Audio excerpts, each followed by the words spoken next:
Good evening, everyone, and welcome to the Adams Brothers podcast. Happy hump day to each and every last one of you out there watching in Facebook land and YouTube land. Welcome. Good evening, everyone.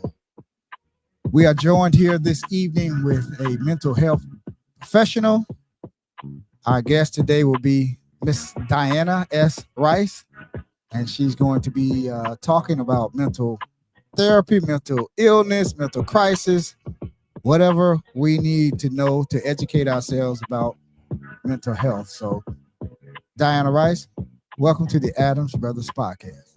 Thank you so much for having me. It's an honor. And you're very welcome. Yes, you're welcome. So before we get into it, well, first of all, for the people out there that don't know you, go ahead and introduce yourself. Tell our viewers out there a little bit about Diana S. Rice and what you do. Ooh, a little bit. Okay, a little bit. A lot. You can tell bit. us whatever you want. Like to well, tell I've been on this earth for half a century, man. So there's a lot. You don't look like it. Oh, thank you. It might be the how the video is, the lighting. Anyway, I'm Diana Rice. The S stands for Santiago. So for anyone that grew up in the Deerfield, Pompano area, that's me, Diana Santiago. I'm a licensed mental health counselor now, a certified integrative mental health professional, and a qualified supervisor for the state of Florida for registered mental health counselor interns. I have a private practice, online private practice for the state of Florida, and it's called Through the Valley Therapy. I also have a consulting and coaching company that I just started because I'm moving away from being a therapist into consulting and coaching now, because I think, there's a whole generation of therapists coming up. And I also feel that I think I would better serve the community if I could just teach things instead of one-on-one, because one-on-one, I have only a certain amount of hours and bandwidth. But if I am able to teach a group in consulting or in coaching, then you hit a bunch of different people. I'm also the host of the Holistic Counselor podcast. Yes. So I think, it's crazy how the three of us met. That was a whirlwind in a week. That's what I was getting to. Yes, that was going to be my next question. I was going to, say tell everyone how we met, because you sent us an email and you saw us online and you were watching the debate, and lo and behold, here we are 1 week later. Yeah. It's like we've known each other for a long time already, I think it's because the three of us understand growing up here in Deerfield Beach. That's why we have that kindred spirit. Honestly. Yes, it is. And I also understand that you guys are believers. So there's another one. So you're my brothers. Yep, absolutely. We are believers. Yes. We And so am I. And we understand the situation in our area, and I think some other towns might have that situation as well, but I think we understand it because we've lived it. We have lived experience of it. Yeah. And so how I met these young men, listen to me, young men, but yeah, we're all the same age, but we'll take that. We'll take it, right? Yep. At the last minute, I'm on Instagram and a friend of mine posted the Adams Brothers podcast poster saying, hey, listen, she invited me. She's like, hey, they're having this, the debate over at the church and they're hosting it. I wasn't able to make it because honestly, it started at 6 and I found out at 5 and I was at, doing, working and stuff. So I just hopped online to watch it. And I just appreciated that you did this for us, because honestly, I had no idea about any of this. I know that we're supposed to vote on March 11th. So if you are a local Deerfield Beach resident, March 11th from 7 a.m. to 7 p.m., they're having District 3, District 4, and the mayor. And this is what counts for you guys. Okay, local elections is what counts. Yes. So then I thought, let me just look at these men some more and their podcast, because I'm a podcaster. So I was also curious. I'm like, ooh, they're here in Deerfield. I'm in Deerfield. To me, it's important for us to encourage each other in this avenue, because it's a hard thing for what we're doing. It is. Yes, it is. Yeah. People don't know. They think podcasting is so easy. And honestly, it's another full-time job. It Yes. is. It is. We spend a lot of time behind these microphones and talking to people on the phone about coming on the podcast and interviewing people and setting up interviews and going to meetings and taking and jotting down notes and everything so we could pass that information on. It's a lot of work. It Yeah. is a lot of work. Yeah, It is. people don't really take into account of when they disagree. They feel like we are the saviors for this city, and we just a voice, and we just give a safe place here, Diana, for people to come on and express themselves in a civil manner Yes. about things that's going on, and that's why we're here to try to just not politics, just like what you're doing now with mental health. We interview, we try to get as many guests as we can on here to broaden everyone horizon. Yeah. I mean, education is power. Yes. Right. Educating ourselves, and that's what I see. Like, okay, so let's go to what I've seen. I started being a therapist back in 2004 is when I had my practicum at a place called Cross Creek School in Broward County. Okay, I've heard of that. yeah, so it's an alternative school, and I don't know if it's still like that because I mean, listen, we're in Is that out on 2025. Sample Road West? It's Copens West. It's like it's right by.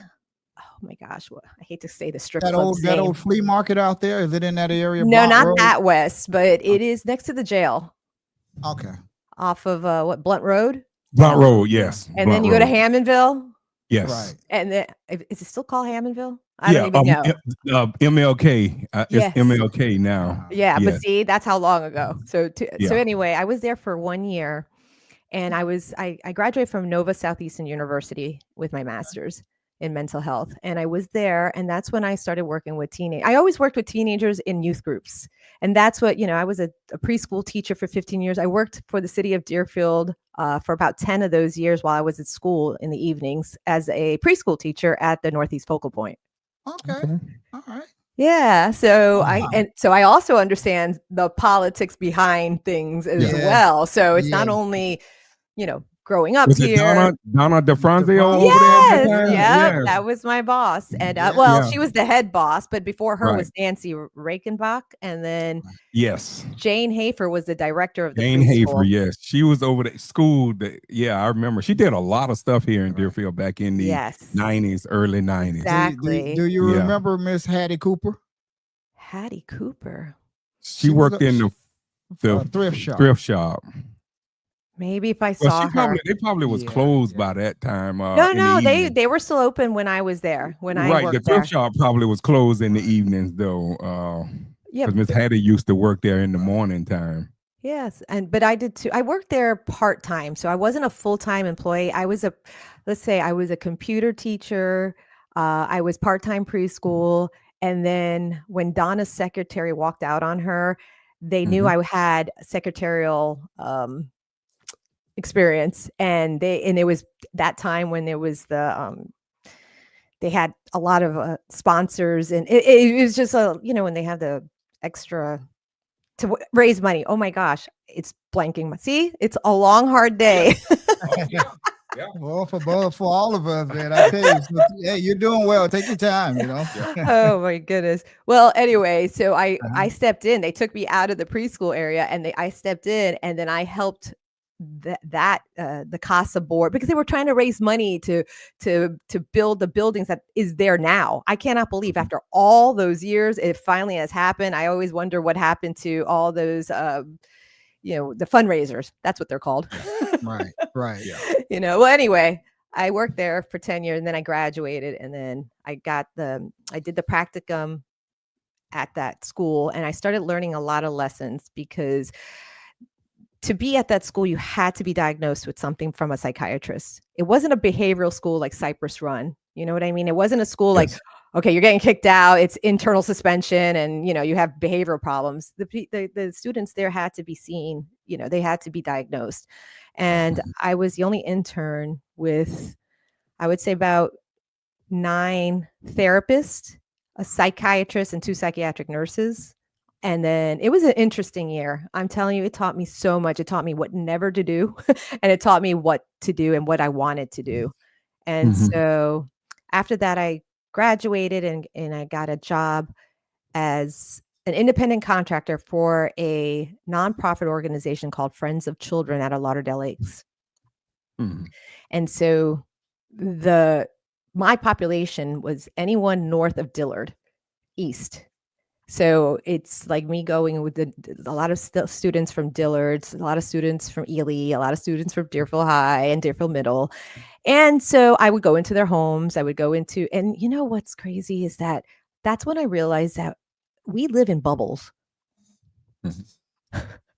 Like constant bubbles. Like every area is its own bubble. And so I would have to teach like, hey, listen, you're not stuck.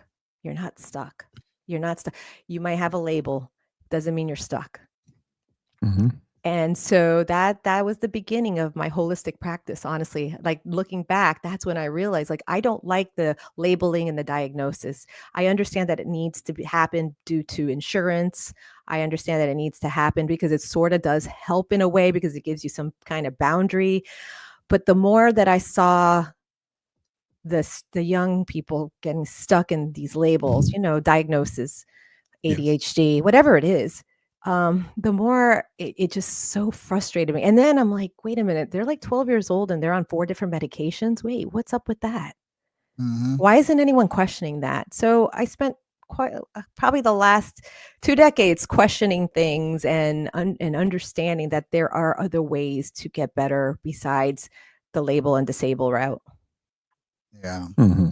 Well, I'm sure that's a tough job, and it sounds, like you have a lot of experience working with students. Yeah. Because I know an ex-girlfriend of mine, her son was diagnosed with attention deficit, and he had a hard time, getting along with his classmates, and he was very territorial.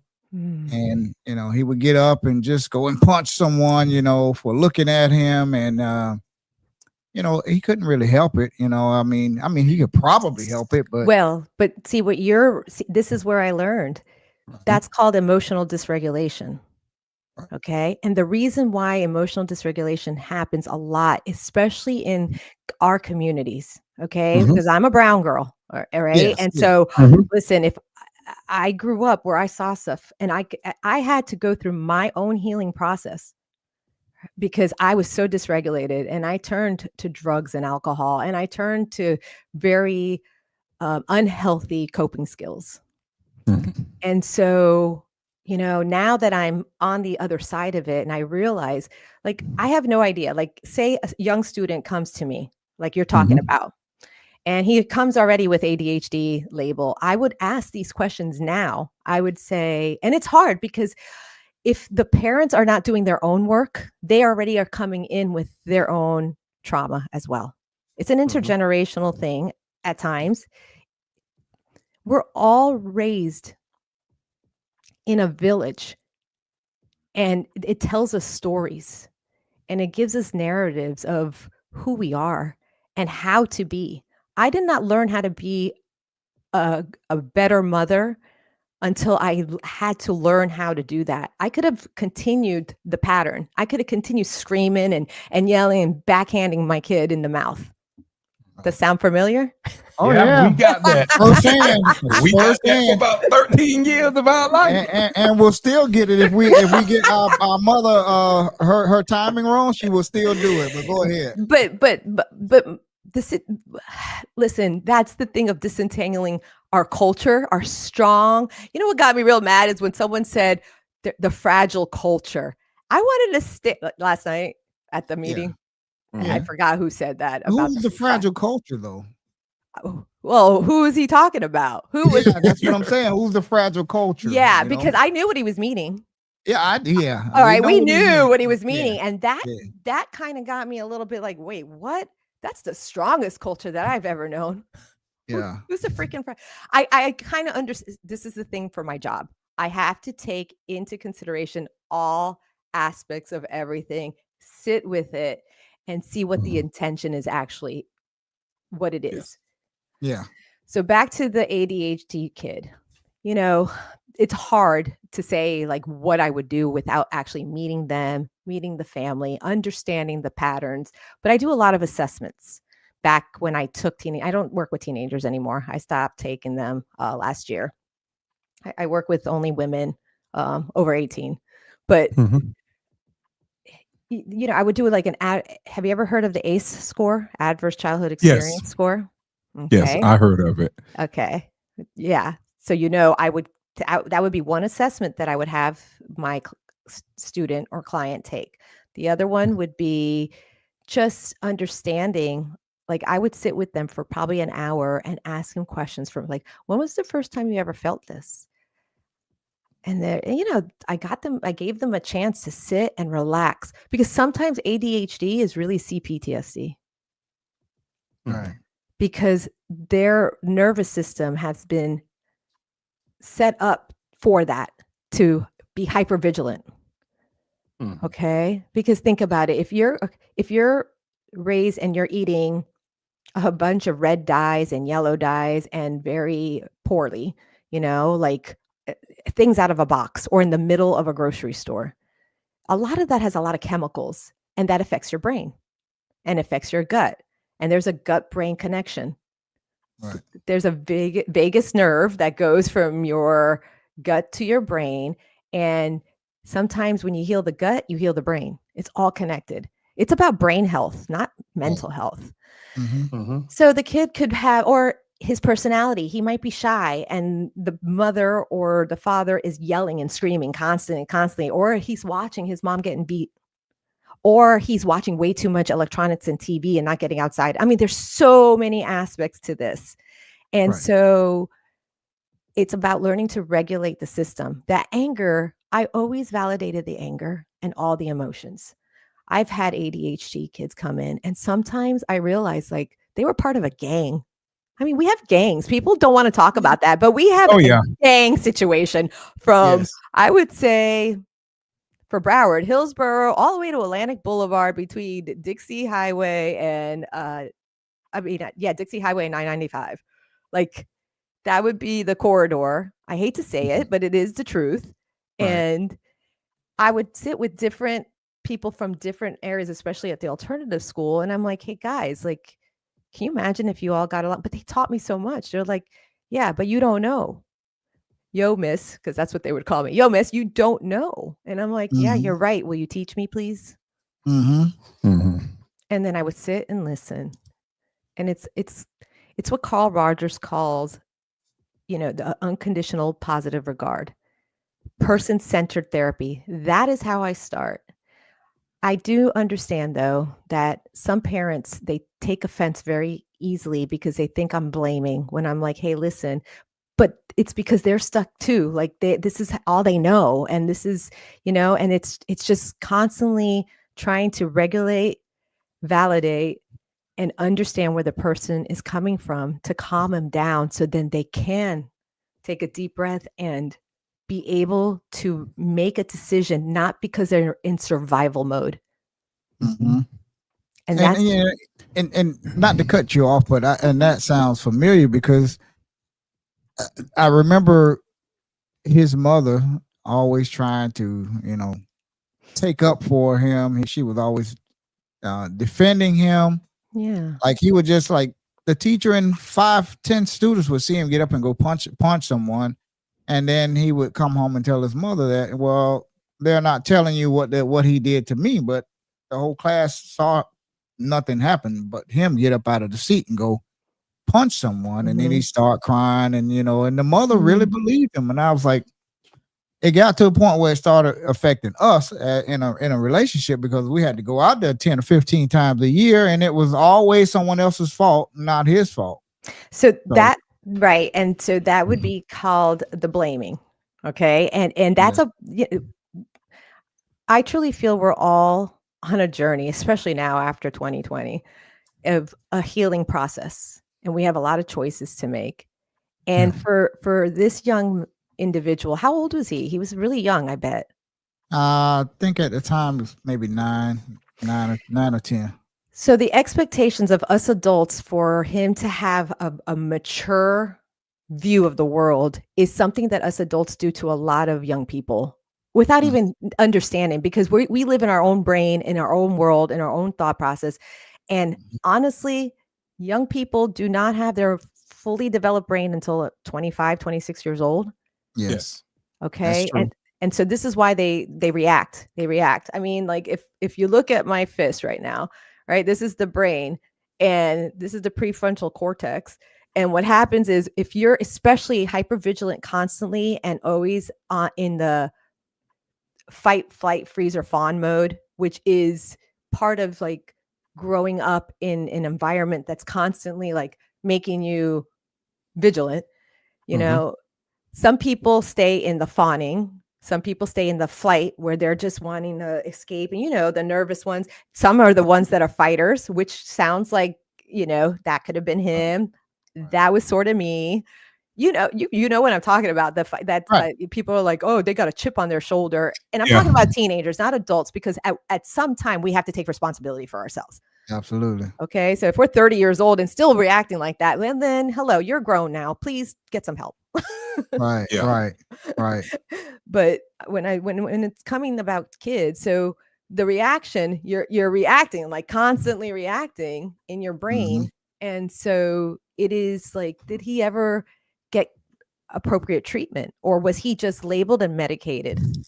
He was labeled and medicated, and we did a lot of the at-home counseling ourselves. We counseled him and basically just tried to, just instill in him, look, you have to listen to the teacher. And if someone does something to you, raise your hand and go tell, just the basic, go tell the teacher. If someone hit you, go and tell the teacher. And it worked sometimes, and it would last for a few months, but then we were right back out there at the school again, meeting with the principal, and they were talking about sending them to another school, behavioral school, and he never made it to one of those schools because they put him on some medication. I'm not sure what it was, but they put him on the medication, and she changed up his diet a little bit as well. Okay. He was drinking herbal teas in the morning, and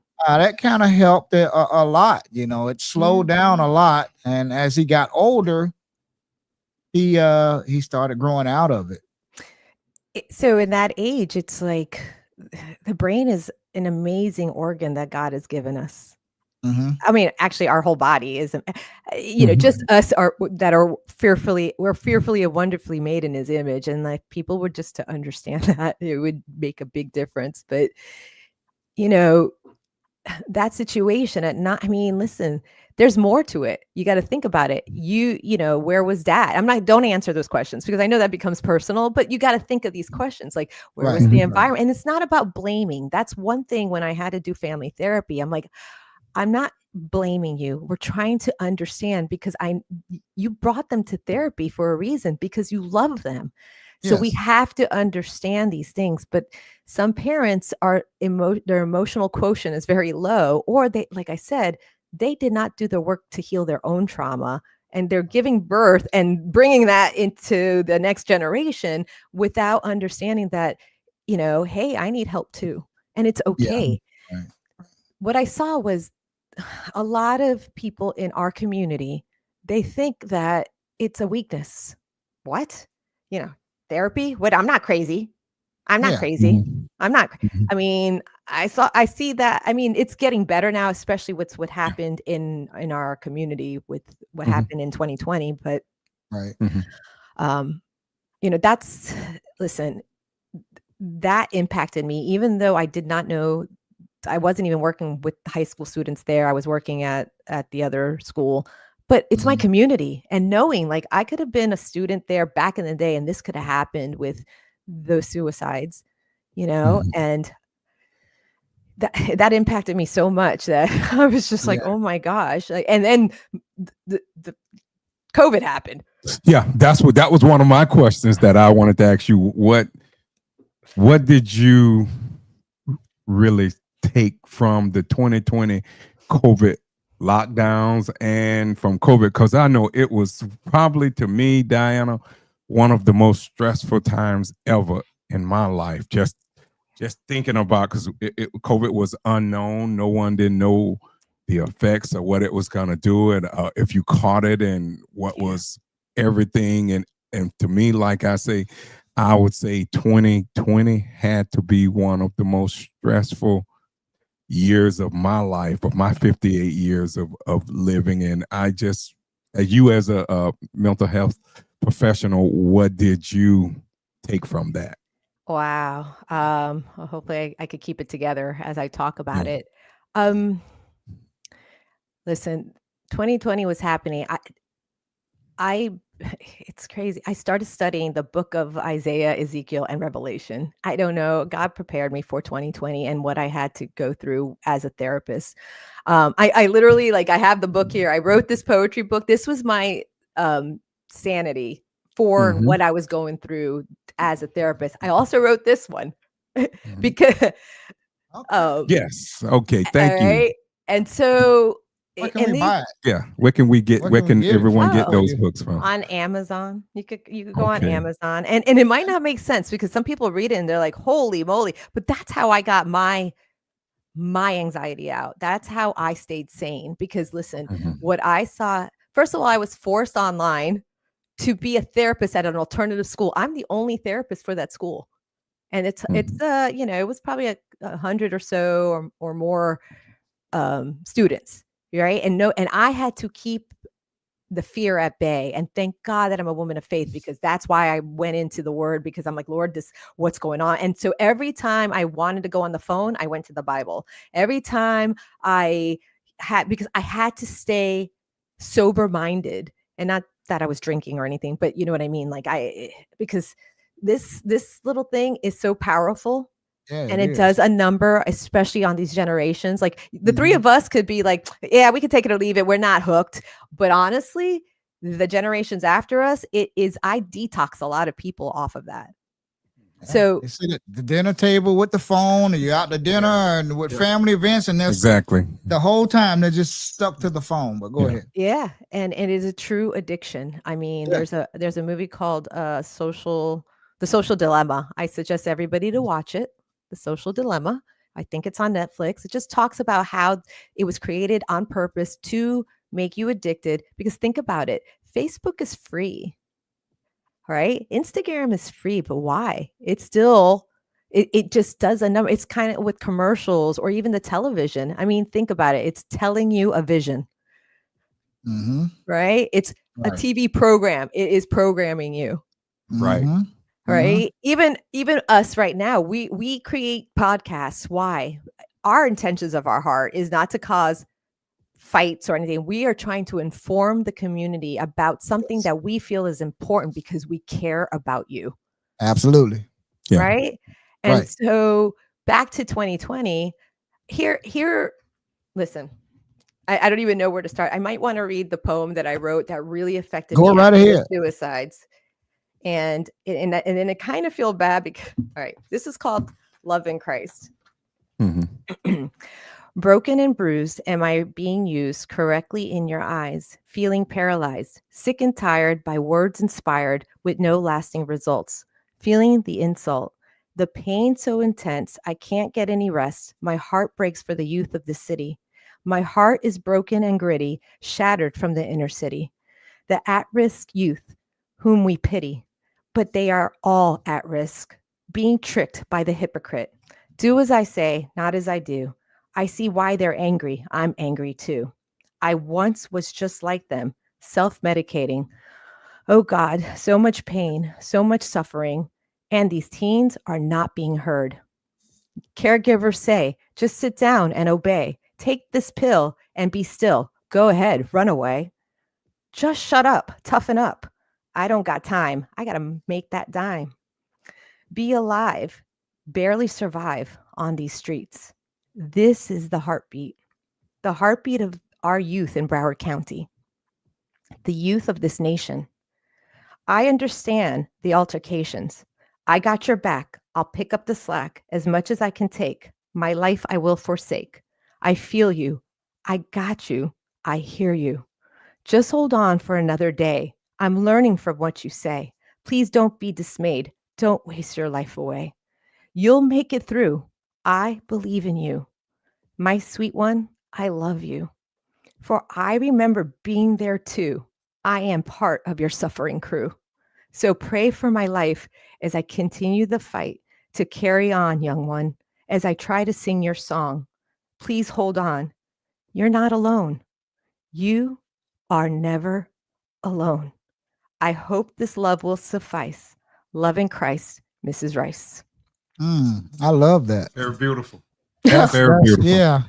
You really put a lot of thought, and you Yeah. really put some love into that, Yeah. you know, Emotions, your feelings. emotions. Yeah, you really. Yeah. That love well, that's the thing. I'm a highly sensitive therapist and emotional therapist, and I feel a lot of people's juju. Yeah. I Mhm. do. Like, that's why I'm like, when you guys, I met you last night in person, and when you sat down, I felt, but I also felt other people that came around you.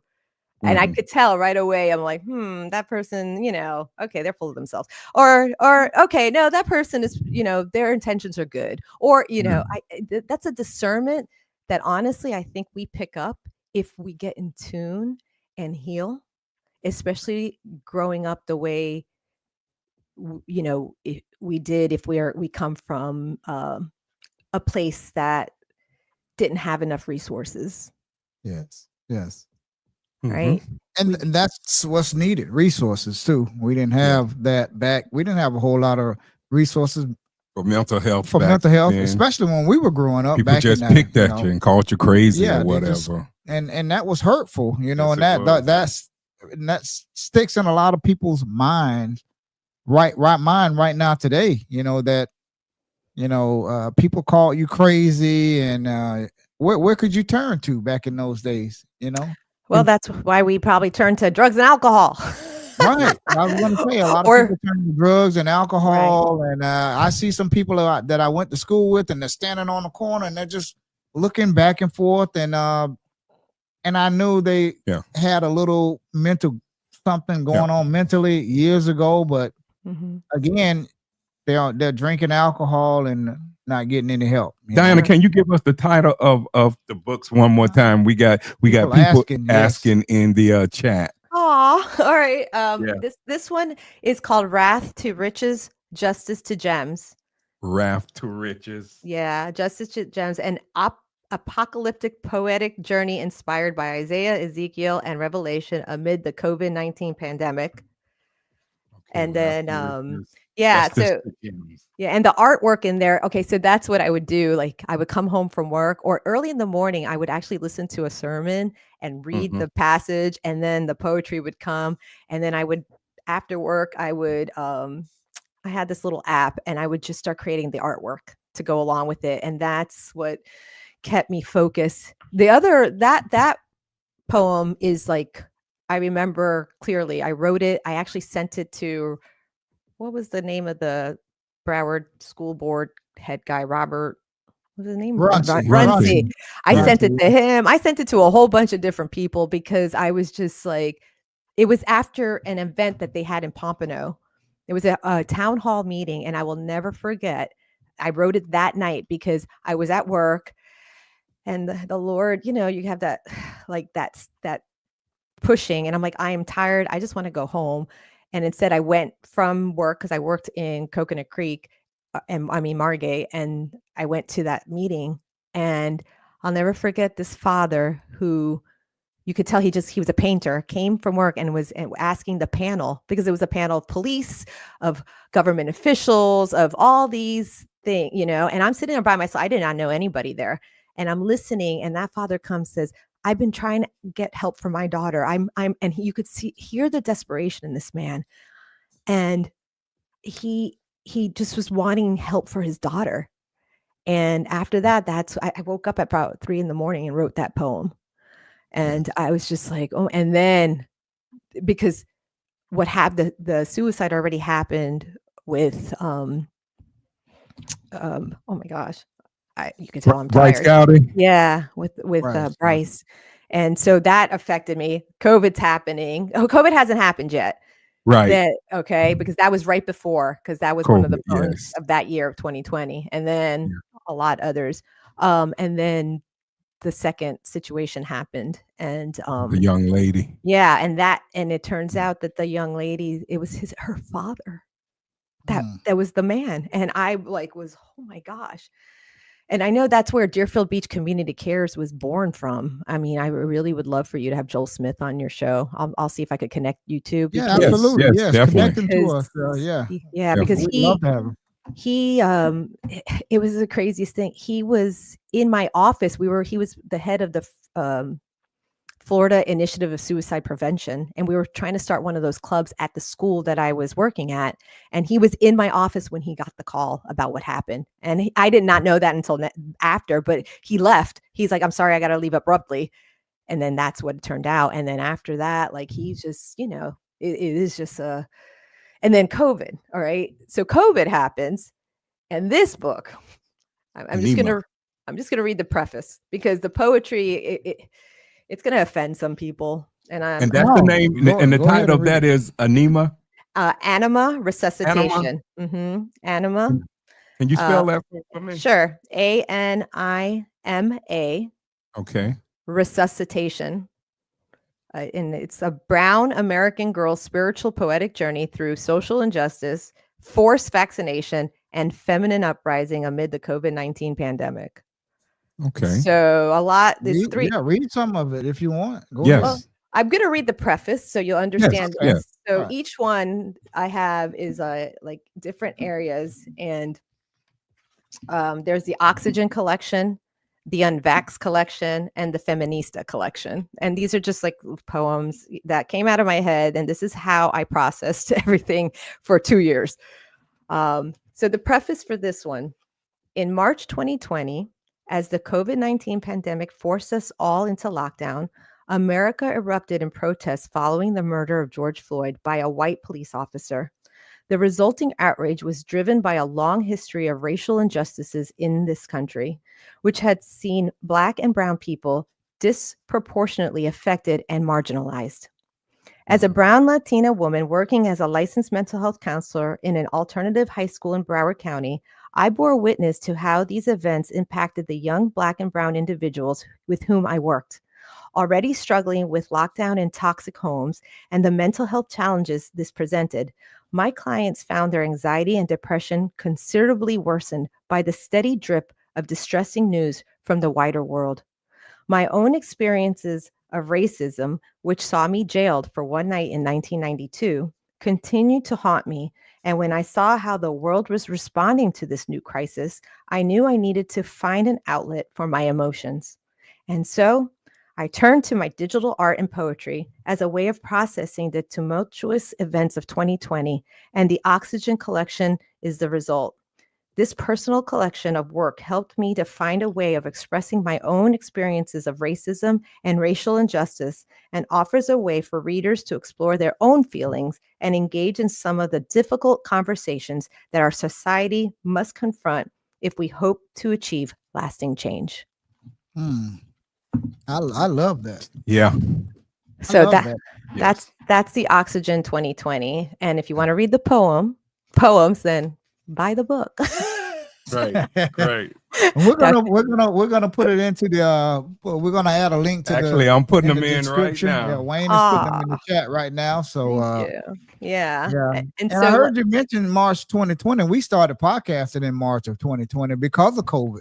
We couldn't go to people and interview them in the studio, out in person. So we started podcasting on Zoom back in March of 2020. And our first guest was Broward County Sheriff Gregory Toney. He was our very first guest. I have to go back and look at that. Is it Yeah, on the YouTube? I mean, if I go back, on YouTube, yes. Wow, you should put that in the chat. Yeah. You should put that in the chat too, so then people will know, like, hey, because you probably have a lot of new people that have come on to watch this. So oh yeah, we have about almost 1,600 right now. 1,600 followers now. So wow, yeah. But you should put your very first, because I would love to see that. Oh yeah. absolutely. And we was just we wasn't even, we didn't have nowhere near what we have technology right now. We were just like on two computers in two different places. And I tell you, I can't tell you, Diane, it was just so stressful, even just talking to Greg Tony. People look at us and they might see us like talking and like just kind of like just dialoguing with the sheriff. But I can remember the stress because COVID had just hit, and it was again, that was one of the most stressful periods of my life. I remember that year losing my little Maltese dog that I had for 17 years. Oh. Then I lost a cousin, my dad's first cousin. She was 90 in her 90s. It was 94, and it was like so much stress on me that year. I don't know. I needed a mental health specialist, to tell you the truth, that year myself. So tell me though, listen, this is where we teach, okay? Because you looking back now, right? And you were in the middle of it. This is why I named my company Through the Valley Therapy, because you have to go through it. You can't go over it. You can't go under it. You can't go around it. You must go through it you got to feel it to heal it. Or if you don't do the work it's going to stay in your subconscious and it will come out in different areas. It'll come out in tumors or like ulcers or pain in your lower back or you snapping all the time or like God made us so holistic. So with your stress, like you even the way you're telling me, I could tell it's still kind of like in you, right? Like you could go back and remember that, and it could probably bring out the what you felt. So how did you deal? Like, was it healthy or an unhealthy coping skills? I would say back then it was healthy because I don't smoke. I never smoked in my life, and I'm a moderate drinker even now. I don't drink really nothing until probably the weekend. I would probably drink a beer or two. Never no hard liquor or anything. But I used to cope by just getting in my vehicle sometimes, just riding, just going to the beach, just going close to some water, and I would go and sit to Sullivan Park sometimes. And I would just go there and park and just watch the water and just think and just pray. Why is this? Why is COVID? Why is it here? Why? And it has started killing people taking people that I know. A longtime church member of at my church. It had in March, I believe it was. It had Miss Annie Edwards and other people that I knew started dying, and it was just becoming overwhelming. And just hearing the nurses, people that work there, sometimes talking to me on the phone, and they were crying about the death, and it was becoming overwhelming for me, just overwhelming. But that's how I cope, by just sometimes going, like I say, to Sullivan Park, or just I got sometimes I would just go walk. Walking is my exercise and is my meditation. Even now, I would get up early in the morning and just go walking. And just try to walk and pray my worries away. And it did help. Yes, it does. I mean, listen, when that was what's happening, like it was one thing after another. I had to deal with a young person walking in on a murder-suicide right after COVID. So I had to deal with that grief with that student. I had to, there was so many different things. Mom's dying, grandma's dying, grandpa's dying, like people not knowing. You're right. And then I lived where there were doctors, and they would come and you could just see them. Like, you know how we could all compartmentalize, like, okay, I got to work. So I got to go here, even though I might be grieving my mother. Right. So we have to compartmentalize. And this is how our brain functions, but I like that you went to, I did a lot of beach as well, because that is therapeutic. It has been proven. Actually, there is science behind like blue water therapy or just like water therapy or hydrotherapy and stuff like that. And so you found a very positive outlet, which was great. And your faith, that's what got me through, man. Listen, if it was my faith in Christ, because I'm like, the world is going like bonkers, and it still is 5 years yeah. later. If it's one another thing, and this is why we have a choice to live in faith or fear. And we Mhm. also have to realize a lot of fear, it's false evidence appearing real. Mhm. Okay. Yep. And so you have that choice, false evidence appearing real. What do I mean by that? When you see something or hear something, how do you know it's true? Mhm. Right? Yeah. Like Yeah. what? So your choice at that moment is to find out if this is true, because that's the problem with social media. There's so much disinformation and misinformation, and I don't care what wing you guys fly on or whoever's That's right. listening flies on. Okay, there's Yeah. so much misinformation, With and the if AI too. AI with Yeah. everything, Yeah. with the whole thing, and that's why I really feel I do have a poem in here that talks about like, hey, people, wake up. I mean, there's one that I wrote, about Trump and Biden, and I'm not political. Like, I don't like it, but I also know that local politics really is going to affect me, like like really affect us. So I want to understand and know, and that's why I was there yesterday with my notebook gathering information. I literally went through all my notes because I don't know who I'm going to vote for yet. Still, I got like another week to really make a informative decision. I'm not going to go because so-and-so told me or my husband told me or whatever, Right. Yep. Mhm. So Definitely faith over fear. Yeah. faith over fear. That's really how it got me through. And I also knew, like, I'm like, Lord, you called me at this time, in this moment, with this knowledge. Help me, Mhm. help me to do what is right in your eyes. Because honestly, a lot of stuff happened that in 2021, and that I look back and I see how the Lord provided for me with Through the Valley therapy, because I had no idea why he was getting me to start. And it's not an audible voice going, "Hey, Diana, Mhm. do this," because people that are not Christians don't understand No, they something. don't. They try No, to mock it and make fun, and yeah, right. But, they don't understand. it's that if you're being still, it's like that that feeling that the Holy Spirit going, start doing this. So I Mhm. started seeing clients at night while I was still working during the day, little by little. And I'm like, okay, well, why? I'm in the middle of a pandemic. You're wanting me to start a company. Okay. But I was staying obedient. And in 2021, let's just say the forced vaccination part of my poetry, you'll Mhm. understand what Yeah. happened. And then I ended up going into Through the Valley therapy full time, because when someone tries to force you to do something, you're not ready. I live in America. Please don't tell Mhm. me, I still have rights for now.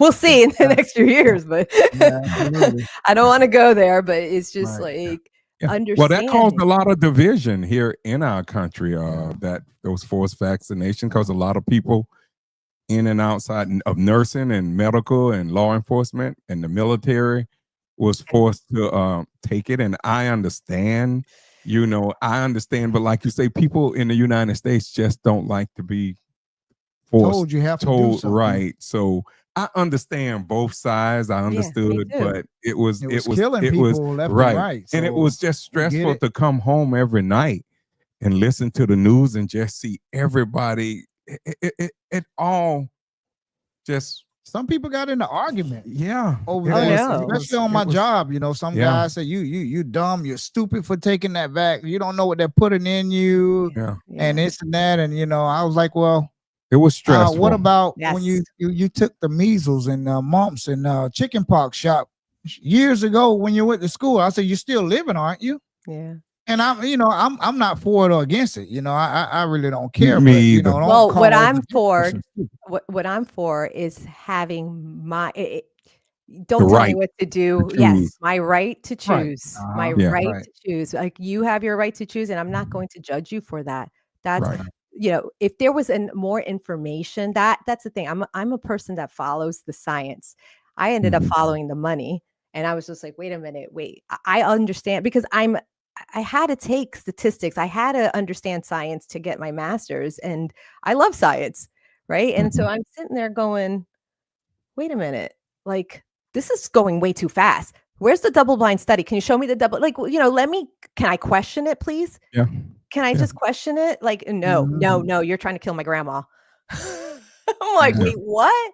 No, I'm And not. a lot of Yeah. people felt that way too. They're Yeah. just trying Yeah. to kill off a bunch of people, you know? Yep. I No, and still get it, a lot of Yeah. people say that to this day. It was to decrease the population. So I don't know, and I just know one thing, Diana. I just depended on my faith, amen. and I prayed over, and I still do today. I mean, I pray over everything that I do.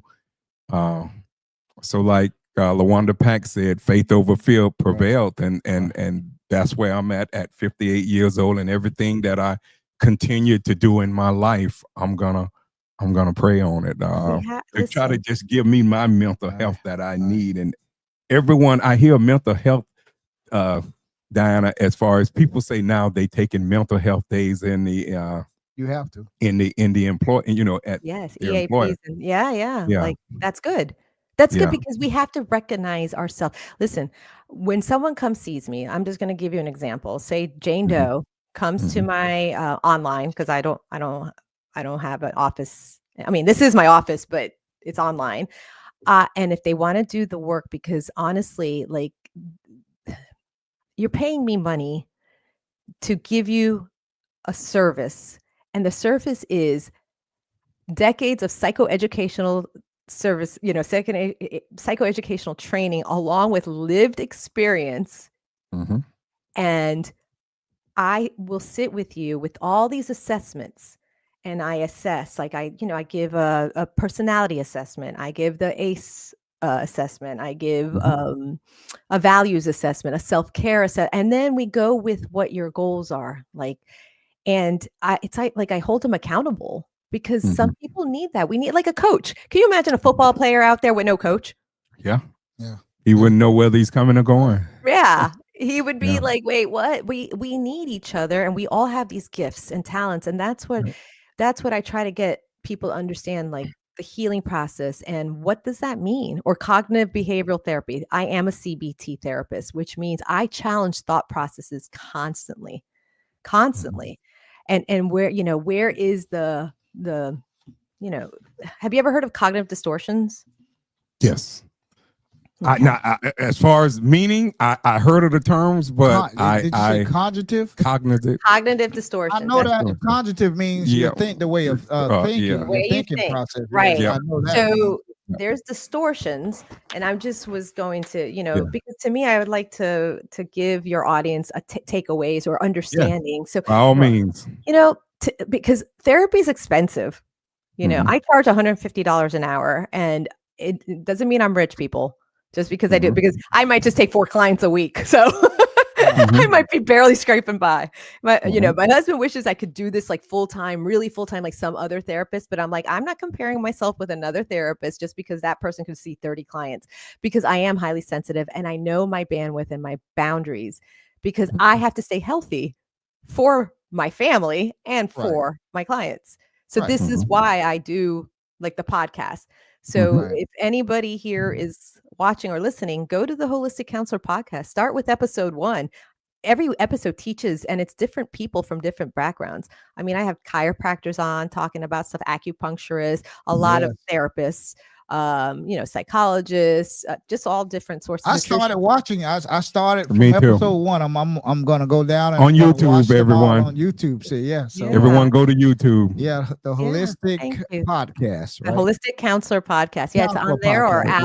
Apple So wherever put it you in can the hear. chat. Yeah, we'll put it in the chat, and I've already started watching it. And you have some outstanding guests. I was watching the lady from Liberia Oh who my was God. The war. she was in the war and everything. And oh man, I just started watching it, but you have some very, very good guests Thank on you. your podcast, and I urge everyone to go over there and take a look at it. And I was Yeah. going to ask you, I mean, when doing this, how do you maintain your own mental health? You know what I'm saying? I It's go got to to a be tough. therapist. No, I go to a therapist because Really? I started going, I would say, okay, let's go back to 2020 when you asked me how did I stay.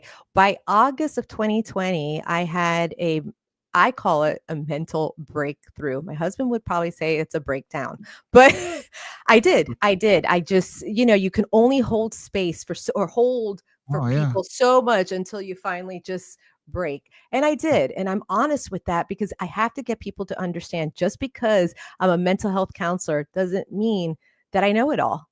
Yeah. Right. Right. Okay. And it doesn't mean that like life is perfect. Oh, Right. she's Right. got all the tools. Right. Fine. I might have all the tools, but I forgot to pick them up. Right. Right. And I think we all need to go see a therapist at sometimes, because when you deal with death, like I lost my daughter. My daughter passed away at 29 years old in 2021, right Oh my during God. COVID. Yeah, and I was in a dark place. At one Yes. time I thought maybe I was like, why didn't God just take me and let my daughter live? And I was in a dark place, but my faith in God, helped me through, and my family and my friends, by talking to my family and my friends and reading the Bible and talking to different pastors. They all called me and talked to me, and that's Yeah. what helped me through it. But I still think about it. I still see pictures of my daughter, and I see her kids that she left me, 5 grandbabies. So Wow. when I see them, I see her, so it's That's the constantly in my legacy. mind. So yeah, absolutely. So um it's never too early or too late to go get, see a counselor or therapist, Yeah. And grief because is we all rough. need it. We all deal with death in different ways. Yeah. And I don't care who you are, it affects you in different ways. It does. How do people deal with uh death from a health uh specialist, mental health specialist point of view? How do people deal with after losing someone Wow. in death? Actually, tomorrow I'm interviewing the host of This Beautiful Ugly. Still here, Nat What? She lost her husband in 2020 after 30 years. And okay, so death, what you were Mhm. just talking, see, you brought me to like tears, and I'm trying to suck it up because I want to stay professional, but Mhm. but what you were talking about, that dark night of the soul, right? Because I'm going through it right now. Like I went through it. My mom passed on February 6th, so 20 days ago my mother passed. And Condolences again. it was a complicated relationship. It wasn't like I lost my best friend.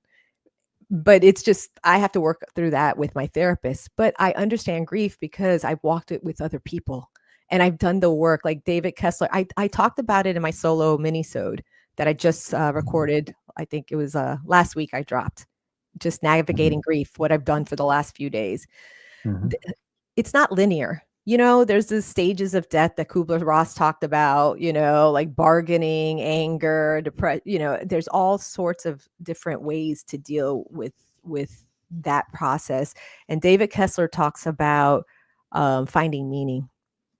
That's a hard place to get to, finding meaning, Mhm. because and the podcast I just dropped today, we talk about that with a therapist of just like when you're in a crisis, you feel like God's so far away because you start questioning things. I bet you started Oh yeah. questioning, like, Oh right? yeah, you do. Absolutely. You do. Your faith get You- kind of shaken you- at you- at times. I found myself even questioning God. I was Yeah. like, Yes. why did you take my daughter? Why didn't you just take me? Yeah. Right. So Yeah. It's not only that. It's just like, are you kidding me? I mean, the anger of like, what? I hate you now. You're not my God anymore. I mean, I sit in Mhm. spaces with people through those times because that's what's needed. And we forget, we try to humanize God and put him in this little box like he's just like us. But remember, his ways are not our ways. His thoughts are not our Mhm. thoughts. He goes beyond. You could throw anything. He created it all. He created that's our right. emotions, Yeah. all of Yeah. it, all And of it. who are we to question what he does? So Right. I That's had what to we was learn that, always taught.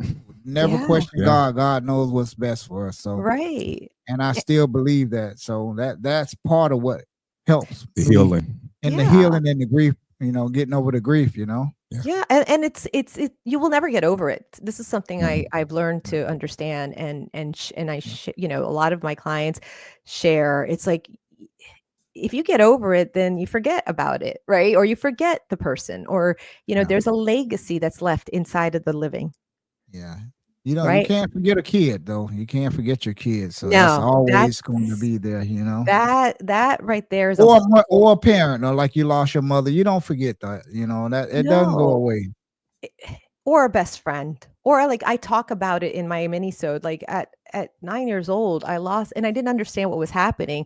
You know, one of my best friends I would see all the time. You know, she started going bald. Nobody told me why. And then she died Mhm. of leukemia. Wow. And so Right. you Mhm. see when and then I mean, if you remember, do you remember when I want to say 1983? It was 83. You were in high school, but I'm sure you heard about it when the young man died swimming across Crystal Lake. Yeah. Yeah, yeah, I That remember was that. Pete, Yeah, Maxie Max. Pete, Carly Yeah, Pete, one of them. Yeah, I one remember of the that. Pete boy, Pete. No, Uh, I'm talking about in the oh, that was 80s. Alberto Maldonado's Alex. brother. Yes. Alberto. Alex. Yeah, Oh, so you know, Yeah, yeah, okay. That yeah. listen, how long ago that still makes me cry. Oh yeah, yeah, it's fresh in yeah, everybody's mind. You yeah. just brought it up. I had gone It was forgot about it. Alberto Yeah, Maldonado, his brother. Yeah, Yes, yeah. But Alex was my age. right. Mm-hmm. Okay. And so think about this. And I'm like, Lord, this is like, whoa. But at that point, I was a peer counselor. And Mr. Tillman said to me, Diana, this is everything we're teaching you now is what you're going to need to do for your student body for the, you know, and I took that so seriously. I was what, like 12 or 13 years old? That was like Mm-hmm. 40 years ago. 40 Yeah. years ago, I was told that. And that's why sometimes I sit here with this whole counseling and, you know, sometimes I feel, you know, imposter syndrome. I'm like, am I really? But I look back at what's happened because that affected our whole school. That affected Mm-hmm. me because I knew Alex. He was funny. He was, you know, all his friends that I didn't go that day. I was supposed to go that day but my, you know, my family was like, plus I couldn't get there, you know, because we didn't have a car or anything. So it was like I would have to walk or hitch a ride. Right. But that's my point. Is like we do not forget these things, and it's not meant to be forgotten, but it's not meant to keep you stuck either. Right. Okay, like your daughter has a legacy with your grandchildren. Your daughter, you talking about her, like what was her name? Brittany Okay, Brittany. I would say, was it Adams or no? Brittany Adams. Yes. Okay, and you know you have 5 grandkids. Like that's her legacy. You talking about her is her legacy. What was the most favorite thing about her that you love so much? She was just so free hearted. You know, she would, if she had $1,000, she would get her income tax and she would go call all of her friends and she would go take them shopping and go party with them until she was broke, you know, and come home. And she was just so free hearted, you know, just soft spoken, just Very well spoken at an early age. articulate, you know, Articulate at a very early wouldn't age. harm a fly, you know. Yeah. Yeah. Right. And talking about her, how's that make you feel talking about her? Well, it makes me feel, you know, I don't know. I have mixed feelings, I guess. It makes me feel sad that I can't talk to her. It's just, I would say mixed feelings. I'm sad sometimes. I'm happy when I look at my grandkids because I can see her. They make me smile. And then, you know, I have a little echo on my dresser with pictures of family members. And then sometimes I walk in the room and her picture is on there and then I start thinking about her. So I don't know. I have mixed feelings about it, but And that's okay. yeah. Right? And that's Yeah. okay to hold all the emotion. That's the emotion wheel. That is how God made us. And we forget because we just want to live in this constant state of happiness and joy, especially because that's what we're taught with commercials. Like you know, you got to, but we have to understand, like, as believers, listen, think of Job, Lamentations, I mean, David, just everything, even Jesus, right? When he was there about to be crucified, I mean, the anguish that caused him to what? Like bloody tears and just, all right. And it's just what you do. Like, it's okay to feel those feelings when you need to feel them. Oh yeah. Listen, you're still a freaking man. Yeah. To me, you're Sometimes you gotta more. cry. Sometimes you have to cry and let that. It feels better. I'm here to tell you, as a 58-year-old man, it feels better sometimes just to cry and let it out. Oh, And yeah, man. in your times of because I spend a lot of time by myself a lot. So Mhm. just like Daryl saying, I get a opportunity to think, to just recycle my whole life. So Yeah. everything that happened, and we live right across the street from each other. So his daughter was around me all Yeah. the time. When I tell you we can walk right out the street, I can walk right out the street, cross to his house. Wow. So Yeah. I saw her with Well, it affects my the whole daughter. family. Something like Oh that yeah, will affect yeah. everybody. The Oh cousin, yeah, like your daughter, talking about yep. her cousin. I mean, it's Oh yeah, everyone gets affected by everybody. a Her loss like Oh yeah. that. sister, her brother, my son, and my other daughter. They were hurt. It's I'm sometimes I'm riding when I pass the cemetery over there.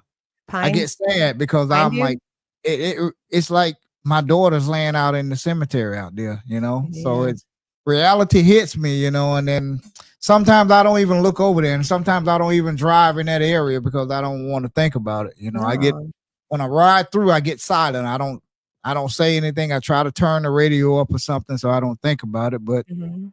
the reality of it is that she's no longer here. Her pictures are still here, and we have video of her that we captured years ago, created memories years ago, Mhm. and I still see my grandkids, see her through my grandkids. So Yeah. I just try to think of the positive things about Mhm. uh, losing my daughter, and Mhm. that's she left me 5 grandkids, Yeah. and I mean, left. have you ever heard of Grief Share?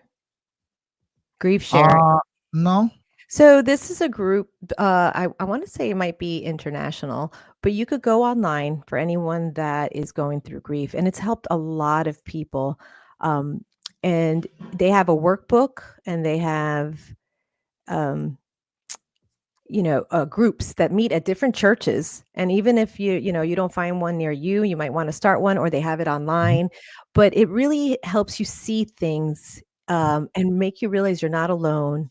And when those times come, like, because if you Mhm. ignore it too much, it's going to come even full force. It's a wave. This is how I Oh yeah. explain, right? It's like you're Mhm. learning to surf.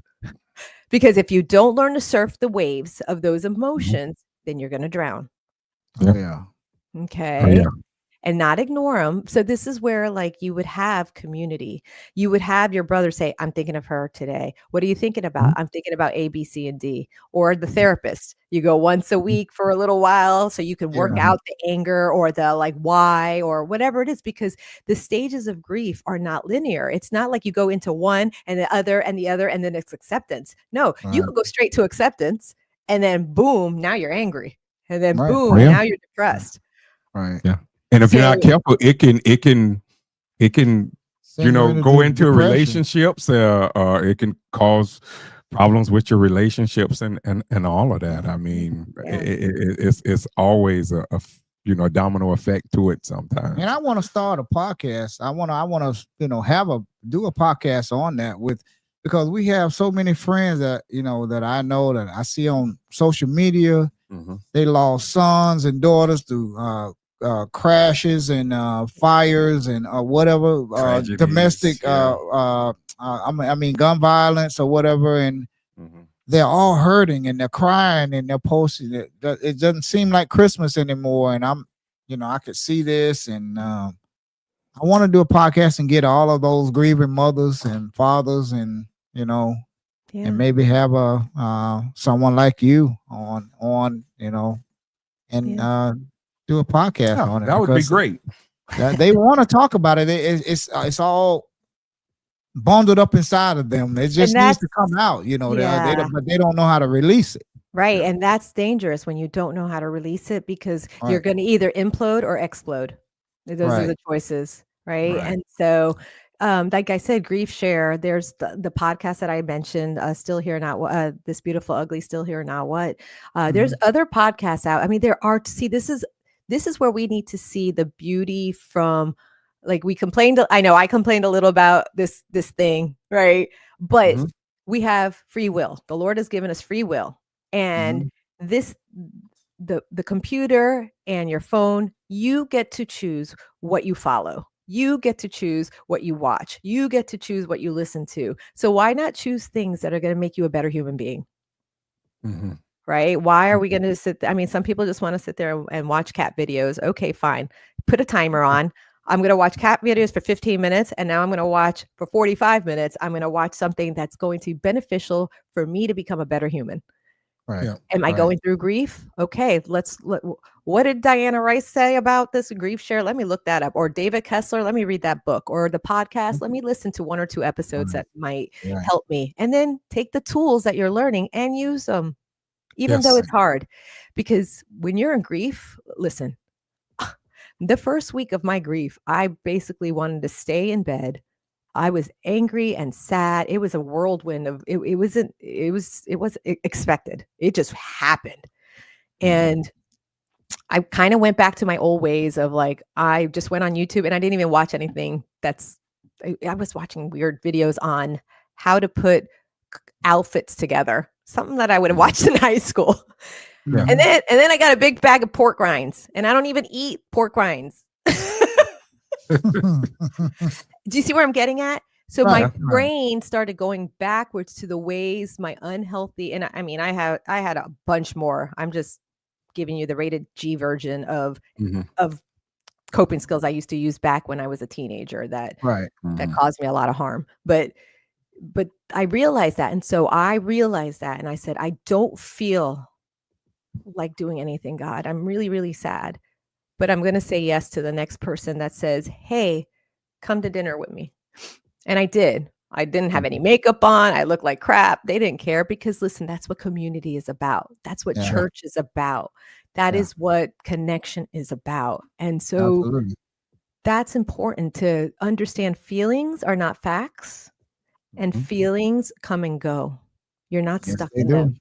Yes, they do. And one other thing I wanted to delve into that Mhm. we talked about kind of a little bit kind of last night, and about just how do people deal with mental health coming from the uh 2024 November election. Even now, people dealing with the Deerfield election. I mean, you see how things are. You It's see how nasty tense people right now. are. How do people on both sides or whoever, how do they deal with this election stuff here, especially, and I'm speaking specifically here to the people here in Deerfield Beach? How would they, from your professional, how should we try to deal with that? So my question is, what's the fear? Right? Because people get anxious or fearful for a reason, and then they react in emotion instead of responding in wisdom. Mhm. And so to me, it's like, what's the fear? They're going to lose what? Like, what is it? Or are they reacting because someone told them to react? You know, someone came in their ear and said, you know, so-and-so is doing so-and-so, and now so-and-so is going to take your so-and-so or whatever. Like, you know, it's like, Yeah. Right. where are you getting your information from? So that's where it starts. This is the cognitive distortions too, because I was getting to that. This is something I do. I had to do. I actually wrote a blog. I have a blog as well. And I Mhm. wrote a blog of navigating political discourse or something like that. It's called. It's on my website. So if you go on through thevalleytherapy.com and /blog or Liberation Lunas, because that's the name of my blog, Liberation Lunas, you can read about how to and remember, I'm a faith-based therapist, but a lot of the things I try to utilize faith and the science I know from cognitive behavioral therapy and other things, other tools. But you have to understand, like, cognitive distortions are irrational, biased thoughts that can negatively influence our emotions and behaviors. Recognizing and challenging these distortions can lead to healthier thinking patterns and better mental health. Here are just some of the common cognitive distortions and how to challenge them. And this is where I'm saying, like, this is where people can start, is to become a curious observer of themselves and sit still when an emotion rises up and Mhm. become, you know, and go, okay, I'm feeling angry, I'm feeling sad, I'm feeling frustrated, I'm feeling whatever it is, name the feeling and realize, like, the all or nothing thinking. Okay, this is viewing situations in black and white terms without recognizing any middle ground. That's a Mhm. cognitive distortion a lot of people live in. It's all Mhm. or nothing. It's the othering. You know what I'm talking about, othering, Right. right? Mhm. Yeah. right? It's the they, it's the, and so Mhm. it's like, you got to challenge that. Where's that coming Mhm. from? You know, Yeah. remind yourself that life is rarely all or nothing. Look for shades of gray and appreciate partial successes.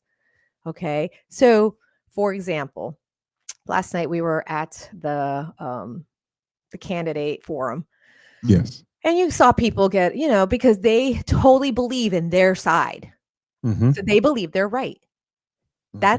That's, you know, a cognitive bias. Like, you are believing what you want to believe because it's soothing your anxiety and your fears. Mhm.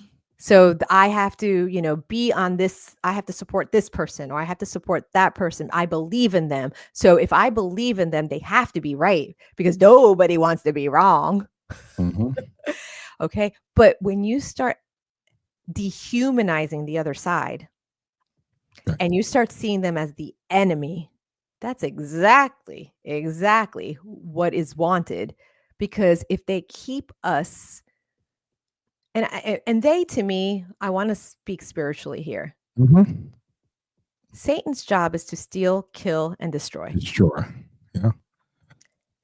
Every relationship, every relationship, especially the one within yourself. Okay. Mhm. That is the sole purpose of Satan. Mhm. And he has gotten a foothold since 2020. Yes. And but the thing is, we don't give him power. Like, some people give him way too much power. Oh, Satan, Satan, Satan, and then use it as an excuse. And this is why it's a balancing act of your mind, your body, and your spirit. You need to become responsible for yourself. So you got to understand why you think the way you do. Why, you know, ask that question. Why? Why am I thinking this? Mhm. You know, why am I feeling this? Is it because I just had a shot of espresso and I just watched my favorite political whatever video on whatever side you're on, Mhm. and now my heart's racing. He got in my head or she got in my Mhm. head, and now I'm going to this meeting and here I am. And look, or is it because it makes you feel like, you know, stroking your own ego? Are Yeah. you Right. are you walking in your ego, or are you walking in humility? Yeah. Like, Yeah. what is the intention of your heart? So I Mhm. wanna just share another I mean, I have a few that I wrote down here. So, like, Yes. a mental filter, that's another cognitive distortion. Focusing solely on negative aspects of a situation and ignoring positive ones. Okay? The challenge, actively seek out and acknowledge positive aspects to balance your perspective. That's something people cannot do Mm. with that mental filter. Yeah. They just negatively going, okay, that side, that side, that side, this is what they're doing. And it's negative, negative, negative, negative. But nobody wants to hold both spaces and say, okay, well, you know, at least the teachers union, or, you know, I'm just giving an example. Or, Right. okay, no, they actually care about us having a little extra money in our pocket, whatever the case is, or whatever with the political stuff. Like, honestly, mind reading. This one's a big one. Assuming you know what others are thinking without having enough evidence, right? Mhm. So the challenge, communicate directly and ask for clarification instead of making assumptions. This is something I've done for boards, nonprofit boards. I come in and as a psychoeducational trainer, and I will train about, have you ever heard of the book, The Four Agreements? I don't I think have. I haven't either. I haven't Okay. heard of that. And so this is a little book that I used with the teenagers because it was easy to teach the four agreements. It's basically, don't take things personal, don't Mhm. make assumptions, always do your best, and be impeccable with your words. How easy is that? Yeah, Mm. it Yeah. isn't. You know why? Because when when you really think about all four, it's like, wait, Mhm. what? Be impeccable with my words. What's that mean? And I'm going, think about that. Every word that you're about to utilize, the word impeccable, that means it's beautiful. It is like wonderful and uplifting. It is biblical, honestly, right? Mhm. Mhm. I mean, finally, brothers, whatever is true, whatever is noble, whatever is right, whatever is pure, whatever is lovely, whatever is admirable, if anything is excellent or praiseworthy, think about such things. Philippians 4:18. I have it here Mm. because I read this all the time. Right. Because I have to listen, because think about what I do. If I were to sit there and for the last couple of decades just listen and listen, because most people come to me in a crisis or with so much heaviness. If I would stay with all that heaviness for them, I would be no good to anybody. And I Right. have to like go, okay, no, I got to think of the positive stuff. Like, you know, Yeah. I do. That's just how I stay sane. Okay, here's another one. Fortune telling. Predicting negative outcomes without any basis. That happens all the time. Predicting All the negative time. all the time. That's a cognitive distortion. So challenging that, you communicate directly and ask for Oh no, that was the mind reading. Fortune telling is focus on the present and use evidence-based thinking to assess future possibilities. Okay, so focusing on the present, that would be mindfulness. That's another thing that I teach. Mhm. Because anxiety is most of us wanting control, right, Mhm. of the future. And this is why anxiety just, oh my goodness, this is going to happen. The what if, I mean, those are so many different cognitive distortions, but Oh yeah. Oh yeah. with fortune telling, like, wait, are you a psychic? How do you know? Sounds like my partner I ride with every day. He's always predicting the future. Well, Yeah. aliens and this and that. Right. Oh, wow. Yeah. Well, and that's because these are the questions. This is what I do. It's like being a private investigator. I'm constantly asking the question, like, where did you get that information? Why did you think that? Oh, I watched a YouTube video. Who created the YouTube video? Consider the source, Consider the source, right? Right. So another one, the last one I'll talk about is called is catastrophizing. This one I see a lot of, expecting the worst case scenario in every situation. Those are the negative Nancy's. Those are the ones that are, constant, like, oh, it's always happened. It's always, this is just how life is for me. It's negative, negative, negative, negative, negative. But that's because it's a training. It's a rewiring on the brain. You've heard of neuroplasticity, right? I don't think I heard of that. Okay. Whatever I it is, I know love That's a this. big I word. love I've never that. heard of that. Yeah. Okay. So I heard of neurosurgeon. I know Yeah. what neuro is, but Neuro, I've right? never heard of that word. okay, this Go is ahead. so important for your audience to understand. Yes. Neuroplasticity has been proven now with the science, okay, the people studying science. It is that your brain is malleable. It is being proven that you are able to rewire your brain. Back in the day, they just thought you only had a certain amount of cells. Remember those commercials where they're like, here's your brain. Here's your brain on drugs. Any questions? Like an egg. Yeah. I can't believe an egg. Yeah. Right. Right. And so they thought that it was just that was it. But they're coming to find out. I mean, the science is happening now as we speak, you guys. This is an amazing time to be alive, even though like there's so much grief and so much pain. At the same time, there's a lot going on with technology, with understanding the sciences of like health and wellness, biohacking. So neuroplasticity, your brain, you're able to rewire your brain. Listen, if you go on my website, there's another area that's called resources.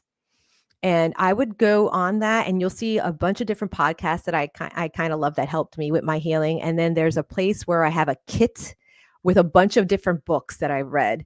And those books have helped me really heal and understand the whole mind, body, spirit process. But neuroplasticity is something where, you have the capability to rewire your brain. It's like plastic. Like think about plastic, right? It's not this. And whatever fires together, wires together. Mm-hmm. So say if I had you as my client for 1 week straight, write in the journal 3 things that you're grateful for in the morning and in the evening. Okay. You will start seeing more things that you're going to be grateful for, even if you're depressed.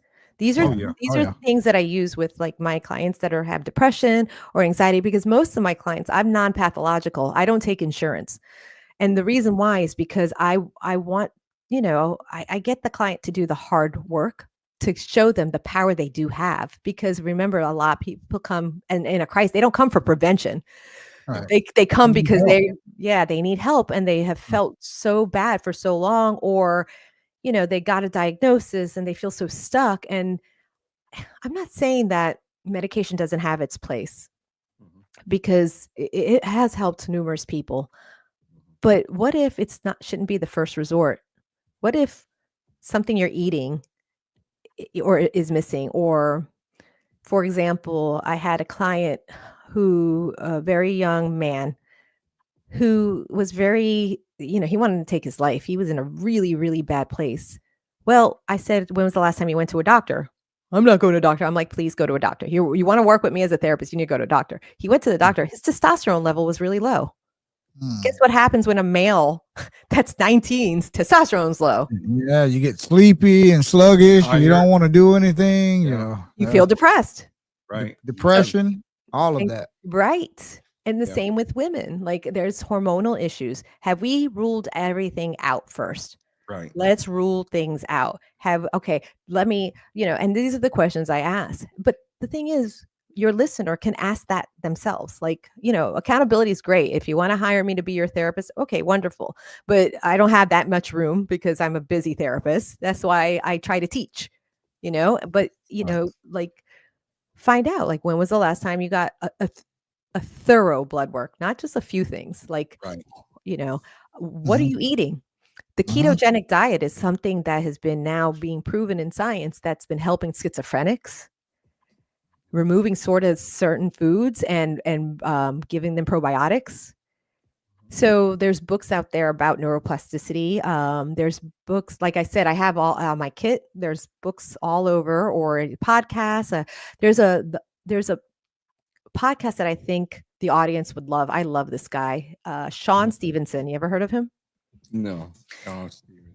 Sean, it's called the Model Health Show. And he was an athlete back in the day where I think something happened with his back. I mean, his story is phenomenal. And he grew up like in the inner city. I want to say Detroit. Mhm. And just his story is just, and his, I love it because it's very holistic. He teaches and he helped me through 2020. Like, that's what I'm saying. Like, we all help each other. This is a community. Your podcast is a community. Oh yeah.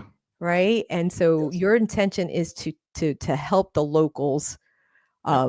to learn Mhm. about politics, to learn about finances, because I saw you had the finance Yeah. lady. We have everyone on here, different subjects, not just Yes. politics. Everybody think we're just politics. It's just one thing that we just help to maneuver here. Yeah. And I Yeah. love that. And that's something, sometimes I think we should I had back last year, I created a mental wellness ministry where I brought in Christian mental health professionals into a church. And I was the moderator. I came up with the questions and I moderated, but we talked about one subject. So, say it was about stress management. Mhm. So, I had 4 different therapists from 4 different cultures. Okay. Because it's hard to, and I wanted that on purpose so people could see themselves in this, because we have a lot of stigma, so much stigma, especially in the churches. Like, all you need is Jesus. You don't have Mhm. enough faith. That's spiritual bypassing. I talked about Yes. that on my podcast today, and it's like, okay, but now there's suicides. So go ahead, Mhm. Pastor, tell me what's up with that. Right. Okay. And Mhm. not saying that you can have Jesus Yeah. and your medical professional, Mhm. right? You can Mhm. have your faith and still feel a certain way, because it could be, like I was stating, you might be allergic to gluten and now Mhm. you're anxious all the time. Mm-hmm. Yeah. Okay. You could be having flashbacks from at 7 years old, watching your friend on the basketball court get shot. These Mhm. are these are clients. I'm like talking about real clients I've had, and they didn't know. Or, Mhm. hey, like, this is just life. I come home, I'm the son. I got my mom who's expecting me to deal the drugs so I could get the $300 purse for her. Mhm. Mm. Yeah. Yeah. So Yeah. you feel me? Like, there's Yeah. so Oh yeah. many different Oh yeah. avenues here. Yeah. So, but there are also as many different avenues for certain things. There is also, God gives us the way out. God Mhm. gives us the tools, the positive things, the healthy Mhm. things to, our body's a temple. Mhm. Yes. So even on that resource page, I have the PDF because I didn't like, I don't know how to do that. I just figured out how to put a PDF, but there is this whole holistic self-care, a guide to natural wellness for mental health Okay. on the resource page on my website. Mhm. And give for our viewers out there, give us the website, your website. Okay. www.throughthevalleytherapy.com.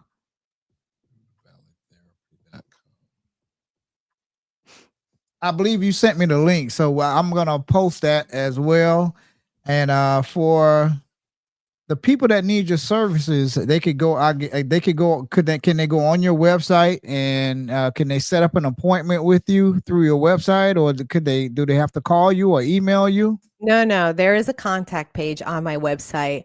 The thing is, I might not be able to have them as a client just because I'm pretty busy, but Right. at the same time, like, let's figure that out. If not, here's another thing. You could go on Psychology Today, Mhm. and on psychologytoday.com, you put in your insurance because a lot of people want insurance and I don't take insurance. That's the thing. Like, to have you start with me, it's $200 for the first 90 minutes and then 150 after.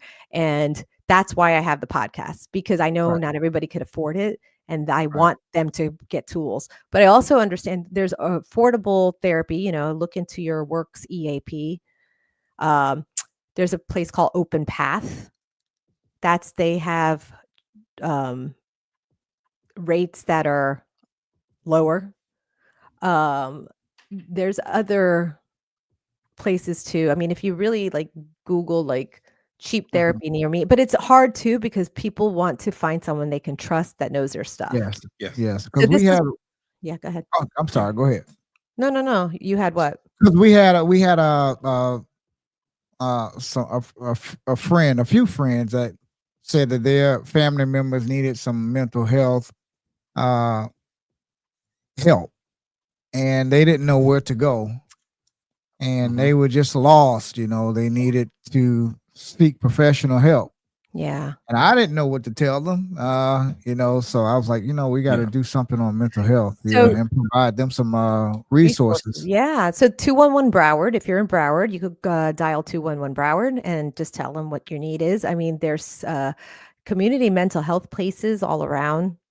I think Deerfield Beach Community Cares website has resources of where you could get therapy, because there's a lot of nonprofits out there that will come to your house. That's how I started. I started in community mental health and then went to Right. alternative high schools. But I'm in a place now, like I said, like, listen, sometimes I have that guilt, like I need to help my people and I need to go back, but then again, Right. like, I understand, like, I'm at a place in my life, like I can't, I don't want to lose myself. Right. Right. And Right. I have grandkids too. Like, but I still want to Mhm. leave a legacy and help. And this is, like I said, this is why I come on your show. This is why I try Yeah. to give as much Oh, information oh out. yeah. Right. So Psychology Today, back on Psychology, because I like how their format is. Because if you have insurance, so you go on Psychology Today and you'll see, you put in your zip code. You could figure out, do you want to go online or do you want to go in person? Online. Do you want a Christian therapist or a non-Christian therapist, a Buddhist therapist, whatever? They have that. What's your insurance company? Click on that. You want a male or Mhm. female? Click on that. Mhm. What's your Mhm. what are you feeling? Is it anxiety? Is it Mhm. depression? Is it marriage? Is it, Mhm. A, B, C? Click on that. And then you Mhm. see what comes up. Then go and Mhm. scroll through each person's thing and you'll see what do they charge. Yeah. Sliding scale. If that's a sliding scale, that means that you could say, hey, listen, I'm interested in the sliding scale. This is how much I make a week. Right. Because Okay. one of our viewers on here has said Mhm. earlier, Mhm. she said, Lawanda Pack, she said, would love to connect. Genesis, where she works at, has school-based clinics in Atlantic and Boynton High. Oh, So wow. she was, I guess, saying that she would love to connect with you Right. to see whatever you can do or whatever at Atlantic and Boynton High in Palm Beach County. Yeah. I mean, that's the thing. Like, I could go in and do a workshop or something. We could figure something out because I've done workshops like Atomic Habits for Teens. I did it at a middle school, and it was just like 30 minutes of me encouraging the teens with giving them tools. Like that's the thing. Like we don't know what we don't know until we know we don't know it. Right. So it's just like, okay, like what do we, and everybody has such different needs because we are so made so unique. Like we each have our own thumbprint with our own stories. And, to me, like for the listener that is like, I'm not going to go to therapy or I can't afford it. It's like, okay, that's fine. So journal, learn how to write. Even if you've never written before, take a notebook and start just writing your thoughts. Or scribble or draw. Ooh, that was my New York accent that just came out. But yeah. Is there anything that you would like to tell our viewers before we wrap it up? If there's any information that that's vital for them to know about mental health or seeking therapy, is there any advice that you can give them? Oh,